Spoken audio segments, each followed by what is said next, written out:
Les Anses d'Arlet, un coin de paradis au bord de la mer des Caraïbes, situé à la pointe sud-ouest de la Martinique. Une commune comme nulle part ailleurs qui s'étend sur 18 km de plage au sable blanc ou noir, et ses anses sont de véritables écrins d'eau. Ces fonds marins font partie des plus beaux et des plus riches en espèces de la Caraïbe. Les 3/4 des espèces de coraux recensées en Martinique y sont trouvées. Les éponges, dont l'intérêt écologique et scientifique est démontré, sont aussi présentes en très grand nombre. Il existe 2 sentiers sous-marins dédiés à la randonnée palmée. Cap Salomon, premier sentier situé à Grande-Anse, offre de magnifiques paysages au regard de l'explorateur sous-marin. Un deuxième sentier sous-marin nommé la Caille, situé au bord de la commune, affiche une biodiversité exceptionnelle, plus de 150 espèces animales recensées. La vocation pédagogique des sentiers se traduit par des stations d'observation matérialisées par des bouées illustrées de photos et d'informations. À terre, des panneaux d'information avec des QR codes permettent d'indiquer aux observateurs les espèces et habitats qu'ils pourraient rencontrer et les précautions à prendre pour les préserver. Zone d'alimentation principale pour les tortues vertes en phase de croissance, cette commune représente un hotspot de l'espèce dans la Caraïbe. Menacée et protégée à l'échelle internationale, elle joue un rôle important dans la dynamique de l'écosystème marin. Malheureusement, l'impact direct et indirect des activités humaines, sur terre ou en mer, met en danger son habitat. La prolifération d'une herbe marine invasive, aux dépens des herbes marines indigènes, menace de disparition les zones d'alimentation des tortues vertes. Alors la disparition des tortues vertes, qui je le rappelle sont herbivores, si elles disparaissent de ces écosystèmes marins, tels que les herbiers, ça veut dire aussi qu'on risque d'avoir un appauvrissement de ces herbiers, et donc toutes les conséquences derrière sur toute la diversité spécifique, et ça va des poissons jusqu'aux crustacés, et donc l'impact aussi au niveau économique que ça pourrait avoir, tant pour les pêcheurs que pour le tourisme. Eugène Larcher, maire de la commune et président de la communauté d'agglomération de l'espace Sud Martinique, en collaboration avec le CNRS, le réseau Tortues Marines et les AME, et ainsi que l'association Poème, mène des actions afin de protéger ce patrimoine, de sensibiliser la population et les touristes à la préservation de sa biodiversité. Le but de l'aire marine éducative, c'est de connaître, découvrir et prendre soin ensuite et agir pour lutter contre les menaces qu'il y a. On protège les tortues, on ramasse les déchets sur la plage pour pas qu'après les poissons et les tortues les mangent. Parce que c'est très important. Parce qu'elles peuvent confondre de la nourriture pour elles comme des algues ou bien des éponges. Ils pensent que par exemple des plastiques, ça peut être, pour les tortues luttes, les plastiques ça peut être des méduses. Du coup elles les mangent et ça les étouffe. Les tortues elles partent dans un autre pays ou une île. Et il y a des fois qu'on les voit qui sont plus dans l'eau.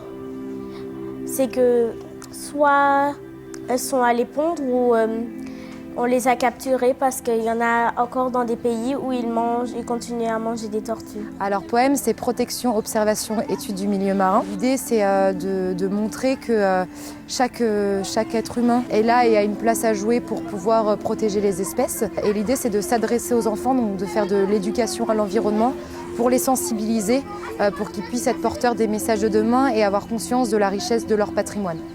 On a fait aussi une semaine de recensement des tortues marines avec le CNRS, du coup pour étudier leur habitat, leur alimentation.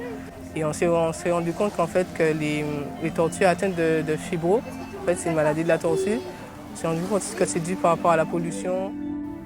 Les éclairages des plages et de leurs abords ont été aménagés par la commune afin que les tortues marines ne soient pas désorientées par les lumières lors des pontes et des éclosions. Des mouillages écologiques ont été installés par l'Espace Sud dans des baies de la commune en janvier 2013, permettant ainsi de protéger les herbiers marins de la destruction des ancres et chaînes de bateaux. On a la chance d'être les rares personnes à avoir des habilitations, des accréditations pour pouvoir manipuler des espèces sauvages protégées. Il faut garder ça en tête. Ça reste des animaux protégés qu'on n'a pas le droit de toucher. Et donc on est des petits privilégiés dans un vaste ensemble qui va, j'espère, permettre que Grande-Anse, Petite-Anse et d'autres endroits soient encore mieux préservés, encore mieux protégés. C'est chouette de pouvoir valoriser les choses qui fonctionnent dans ce pays et c'est vrai qu'avoir des tortues sur ce site-là, c'est quand même une chance. Et il faut pouvoir continuer à préserver les lieux et donc ce type d'action permet justement de montrer, de quantifier, d'avoir des données qui sont tangibles pour dire il faut qu'on continue dans une direction ou qu'on change pour que ce soit encore mieux.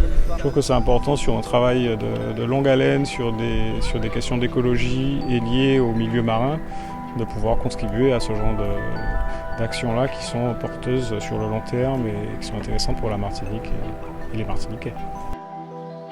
Quand on va nager et qu'on voit des tortues, qu'est-ce qu'il faut pas faire? Ne pas les toucher. Ne pas les toucher, il a raison. Ne pas faire de gestes brusques. Ne pas faire de gestes brusques. On ne va pas descendre sur elle en apnée et on ne va pas aller se mettre devant elle pour qu'elle puisse tracer devant elle. Quand elle nage, elle ne fait pas de la marche arrière, la tortue. Non. Donc si on se met devant elle, elle va être dérangée, elle va devoir faire demi-tour. Mais il faut bien savoir qu'il ne faut pas être trop nombreux autour, il ne faut pas la poursuivre, il ne faut pas descendre sur elle. Mon inquiétude, elle est à l'échelle, je dirais, plutôt régionale pour les tortues vertes, puisqu'il faut savoir que ces tortues vertes qui sont ici, ces tortues vertes immatures, subissent déjà des menaces bien à plusieurs milliers de kilomètres, notamment en Guyane. Il se trouve que les femelles adultes, qui sont les mères de ces tortues vertes immatures, sont en train de disparaître aussi en Guyane, dû à la pêche accidentelle. Donc si ces tortues vertes disparaissent, les femelles disparaissent en Guyane, ça veut dire aussi que ça va avoir une répercussion sur en gros le stock d'immatures qui sont ici. Et donc si on rajoute en plus des menaces en Martinique avec la disparition des herbiers, la destruction des herbiers par les ancres, la capture accidentelle, les déchets plastiques, ça veut dire que là on touche non seulement différents stades de vie de ces tortues, à l'âge adulte, les femelles qui disparaissent, mais aussi les immatures sur leur zone de développement telle que la Martinique. C'est vrai que c'est une vraie aventure humaine et c'est ça qui est chouette dans ce genre d'aventure-là, c'est que au-delà de l'aspect écologique, du fait d'aller chercher les tortues, de passer des heures et des heures dans l'eau pour essayer d'en choper, c'est le fait que plein de gens s'impliquent sur le même objectif et ça c'est chouette. Afin de limiter la capture accidentelle des tortues marines par les engins de pêche, le CNRS, en partenariat avec les pêcheurs des Anses d'Arlet, Poème et la commune, testeront différentes technologies. Cette synergie entre les différents acteurs impulsée par la commune permet de sensibiliser, d'éduquer et ainsi de protéger ce patrimoine exceptionnel.